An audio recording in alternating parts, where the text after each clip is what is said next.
right, 7 minutes after 9 o'clock. Thank you for tuning in. Our next guest has written a book that is very touching, Robin. It's considered a romance novel, and it's written by a man, which is not, I guess it's not so unusual, right? I don't think we so. have male romance novelists on now and then.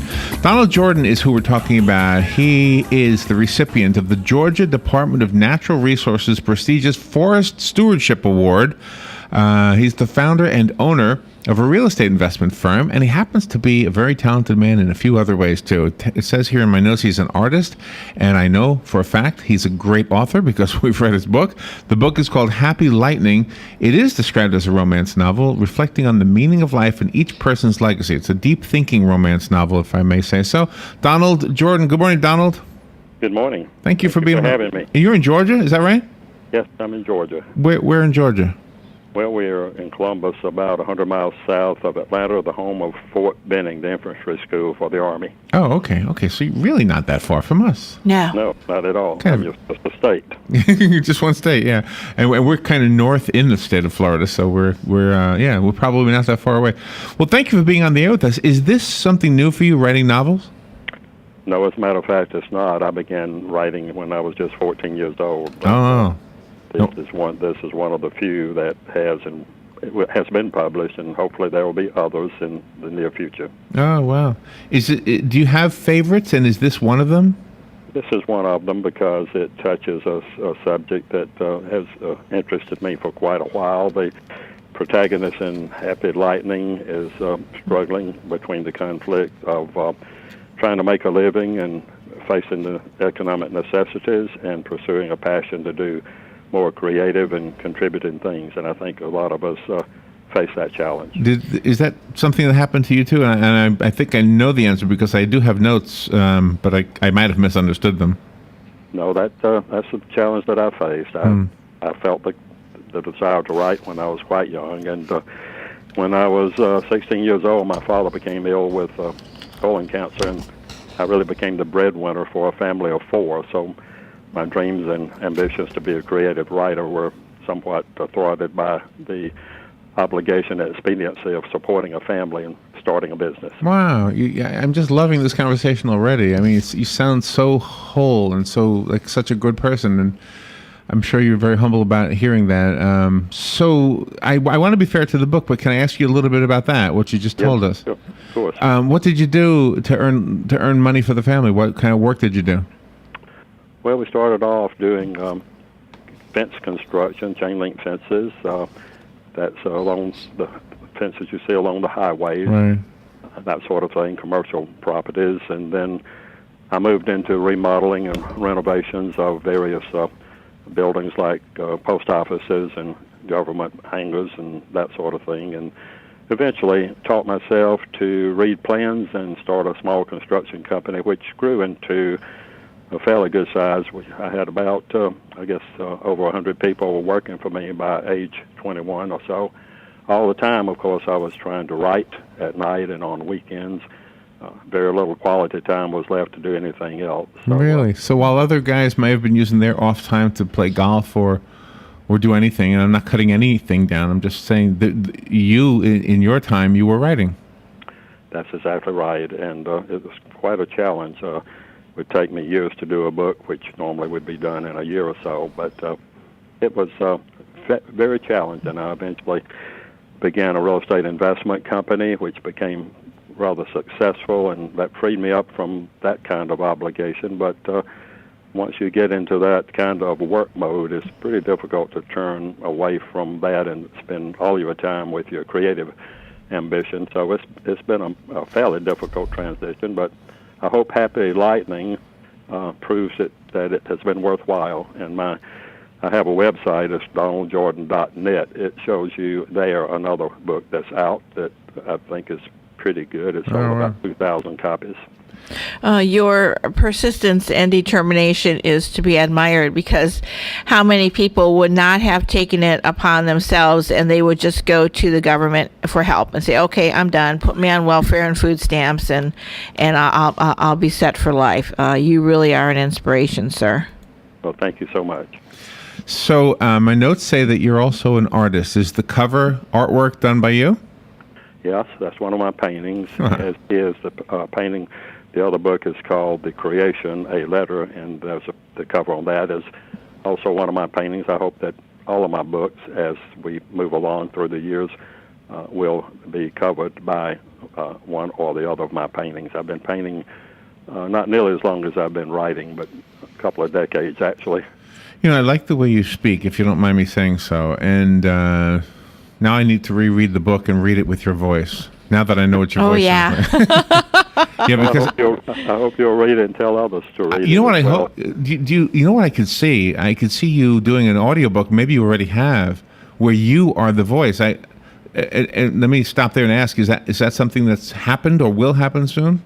Had not even considered that. Frankly, I'm a rather shy person, and this is this kind of thing I've tried to avoid. But my publicist says I have to do these. I have not had any book signings and that kind of thing. But I don't know why I'm shy, because I've had to be rather aggressive in business through the years. A lot of competition out there. Oh wow! But an audio would be interesting. You know, we will consider that, of course. we had this discussion. It was kind of like a game we were playing one day, and the game was I'm going to read the first line of a book, and you tell me what book it is. And some of those lines, and I can't really draw from memory too much, but they were it was the worst of times, it was the best of times. That's one that always comes up, right? Mm-hmm. And then you'll hear people who analyze great writing and actually focus on the first line. Your first line is among them. Let me just read the first line of the book. The very first line is going to get you wanting to read the book. How rare is this? The year Mr. Hightower fell and broke his neck, Neil Austin was 25 and had no intention of living an ordinary life. Already. Wow. Already, with one line, you know two characters, and you get a gist of what's about to unfold. That's right. Right? Well, thank you for that. That, interestingly enough, the very first paragraph is almost essential in any kind of book, particularly fiction, and the ending is pretty much essential too. And a good writer, I think, pretty well knows the beginning and the ending before he puts down the first word. Now, that doesn't always happen, and spontaneity does come in throughout the book, but I try to pretty much visualize the beginning, the middle, and the end before I sit down to those blank pages, which are always so challenging. Right. May I ask how old you are? No. May I ask how long ago your father became ill? Let me tell you this. When I say no. I really do not think that whether you're fat or thin or married or unmarried or rich or poor or young or old really ought to have anything to do with your character and your personality and your creativity. So I try to avoid all those biological or biographical ideas. I just simply think the creative process is not limited to the 10-year-old or the 90-year-old. So that's why I try to avoid those personal Well, things. I respect that, and I agree with that. But let me explain why I was asking, because I'm just curious if, since you've been writing since you were 14, if you were affected at all, if your writing was affected at all by technology. Now that we don't use typewriters anymore, or maybe you still do, I don't know. I've often wondered if a writer finds the creative process gets changed by the fact that you no longer have to rewrite a whole page or sometimes a whole chapter simply because it's no longer on paper. Yeah, I do still use the typewriter. I guess most modern writers do use the computer, but I often turn over on the back of a page to insert paragraphs. You can do that in a computer as well, but I sit down with pen and pencil and make revisions, and it's just more personal to me.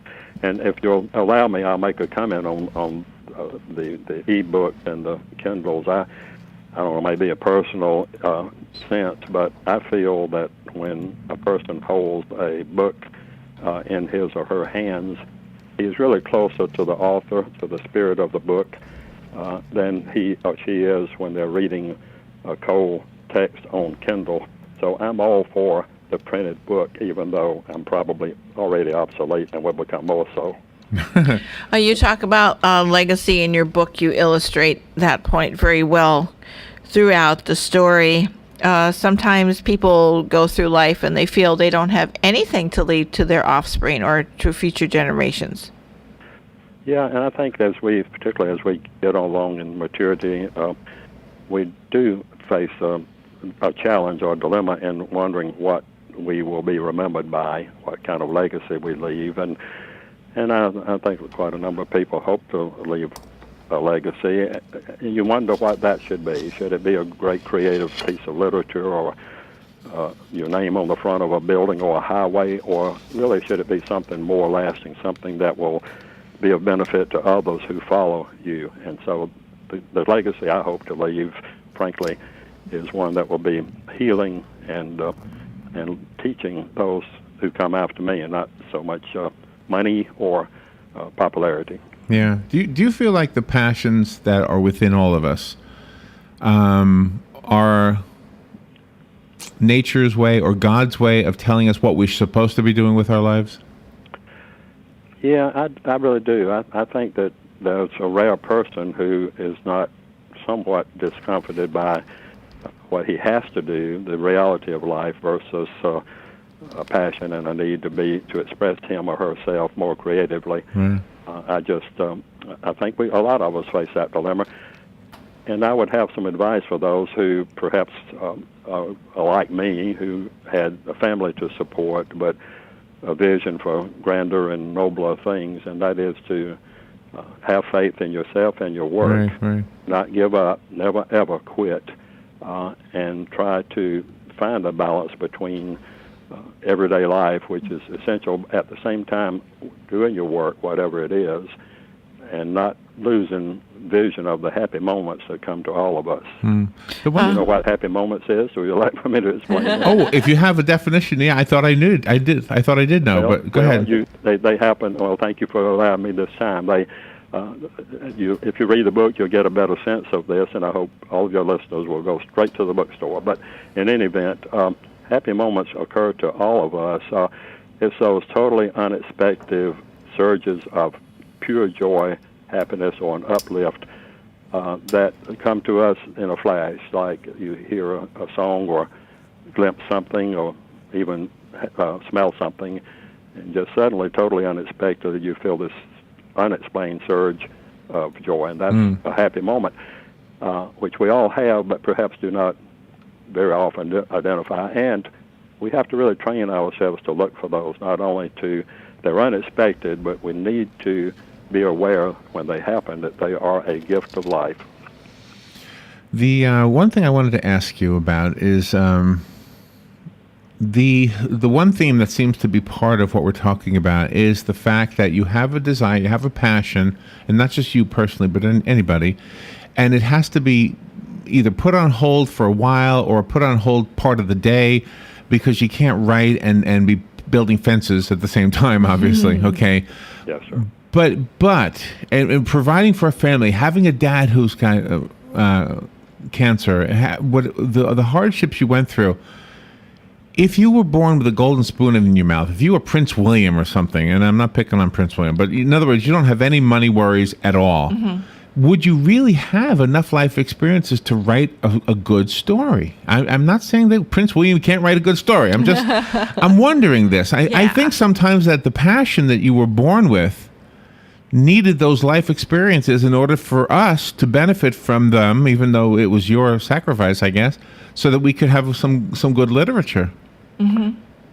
Well, I do think that we are our prose voice. In other words, from my writing comes the experience, the learning, the hardship, the difficulties. Hopefully, all of that has been worthwhile for just what you just mentioned, the benefit of others who follow me. I don't wish what I went through on my worst enemy, frankly, because when you inherit a family at age 16, a family of 4, my dad was deeply in debt when he got sick, and we really didn't have a very comfortable life at that time. And from that moment up until I turned things around, it was hard. 100-hour work weeks. I could only work at my writing late at night and early in the morning, occasionally on Sundays.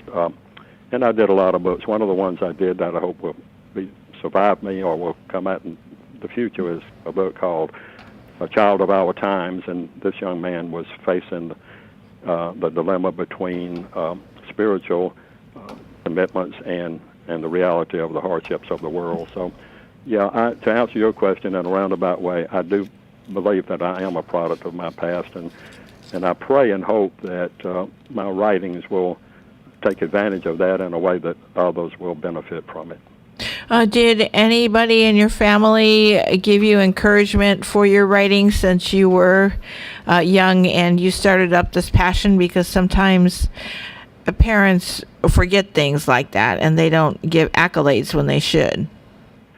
I'm sorry to say that I had very little encouragement from my family. They, I guess they thought I was out on a wild goose chase or an successful dream of some sort. But no, frankly, I got very little encouragement from my family. It was a difficult. I think most writers live in a bubble of aloneness to some extent. The creative process, to me, is a solitary effort, and I did not talk about my work much to my families or anybody else, my family or anybody else. I kept that pretty personal, and only in really recent history have I been willing to try to get it out there so others can read. And it's a good read. Donald Jordan is our guest. He is the author of the book we've been speaking about off and on. We've been speaking about Donald as well. The book is called Happy Lightning. It's described as a romance novel reflecting on the meaning of life and each person's legacy. And part of what we've been talking about is how life itself can detract you from the things that you love to do. And sometimes that love is romantic love. How many couples fall in love, get married, and never really see each other because the guy's a truck driver and he's always on the road, or any job like that, right? Yes, absolutely. Yeah. So tell me about Neil Austin. I want to be fair to the story. The story again is the book is called Happy Lightning. Tell me, who is Neil Austin? Is he based on yourself? Well, it's not an autobiographical novel, but obviously most writers do depend on some personal incidences and experiences. Of course, if you're writing a book about vampires, hopefully that's and I have to say there's more than one kind of writer. There's all kinds, and we appeal to different segments of the population. But right. Obviously, if you're writing a mystery or a murder story or serial killer story, which I do none of those, you rely on imagination and not history. But I believe that that book does reflect my personality and my character. Frankly, I often worry about my prose voice. I would like to write like maybe some of the classic writers, Hemingway or Faulkner or Steinbeck or one of those, but I just don't have that prose voice. But I do believe that my work pretty much does reflect through Neil Austin. This is a young man who does have a desire to be creative. He has a similar family situation that needs his support. He sort of falls into a work requirement, and that is very demanding on him. So, probably Neil is Donald Jordan to some extent. You are very supportive of other writers, and that's really encouraging to the people that are listening right now, who they probably feel the same way that you felt. It was very personal. They don't want to share it with anybody until they're ready, because the naysayers of this world can really be harsh on a person that's trying to better themselves and follow their dreams. Yes. Is the character Neil Austin going to continue into any other books? A couple of people who have read that has asked me to consider a sequel. I hardly ever have thought about that as a possibility. It really kind of depends on whether this one takes off or not. If it sells well and gets a strong response for it, then I may consider that. But I've got other books that are already done and waiting to perhaps be published. So I don't know. I really don't know how that will come out. Neil Austin, the protagonist in the book, faces the kind of challenges that anybody, I think, who is bound by some economic necessity, but with a vision to do better and bigger and nobler things. He is a character that does face some challenges that really kind of recasts his priorities, and that's the message of the book. Frankly, is not the struggle so much as assessing our priorities, what we really want out of life, and more importantly, what we want to give to others in life. So you call it a romantic novel. It may be to some extent, but it wasn't. It didn't start off that way. I got you, right. Well, Donald, it's a joy to have you on. I really enjoyed the conversation. Your statement earlier about ebooks makes me reluctant to ask this, but for our listeners' sake, is the book available as an ebook? It is available as an ebook. It can be read on Kindle. If you go to the publisher's site, that's Outskirts Press, you can also read it on an ebook there. So, yes, it's available, and some people are doing that. I hope those who read it on Kindle or ebook will like it well enough that they'll order a copy. Put it on the shelf for future generations. I have a copy of Donald's book. If you would like the copy I have, call me, and it'll be waiting for you. It's a nice hardcover copy. It's called Happy Lightning, and the cover is even done by the author, which is a very, very rare thing. What medium did you use for your cover, Donald? I'm a watercolorist. Oh, okay. It is gorgeous. It's beautiful. Thank you. All right, let me give this one away. Good morning. The book is yours. Who's this? This is Lauren. Thank you so much. I really appreciate the character of the author, and listening to him and his story. Really, for me, and I think a lot of other people feel the same way, that this man is really what we could say a hero for what he's done, what he accomplished, his character, and I thank him, and I will really enjoy his book and share it. Thank you. Oh, thank you. It'll be waiting for you, okay? Well, thank you. Thank you. Donald, yes, it's been a great interview. Thank you so much for being on the air with us. Your website is donaldjordan.net. The book is available everywhere books are sold, and just look for Happy Lightning and look for the other book that Donald wrote. It's called Creation, the Letter. Is that right? The Creation, a Letter, yes. The Creation, a Letter. Well, thank you for being on the air. Have a great Christmas season, and you're not too far away. One day come down and do an interview in the studio. Well, I would like to do that. Thank you so much for having me. That's great. And when you do the audiobook, don't let them talk you into having anybody else read it. You should be the voice. Now, you sure my southern accent would go over on an audio? Oh, are you kidding? Oh, yeah. Are you kidding? It's such a great accent. I love it. Mm-hmm. Okay. Yeah, and you oh man, don't even question that. You're perfect for it. I'll be the one. I'll be the one who decides. You're kind to say so. Thank you, Donald. We will take a little break and we'll be right back. On December 21st, join us for the WOCA Jingle Ball, an evening at the Appleton Museum from 6:30 to 8:30.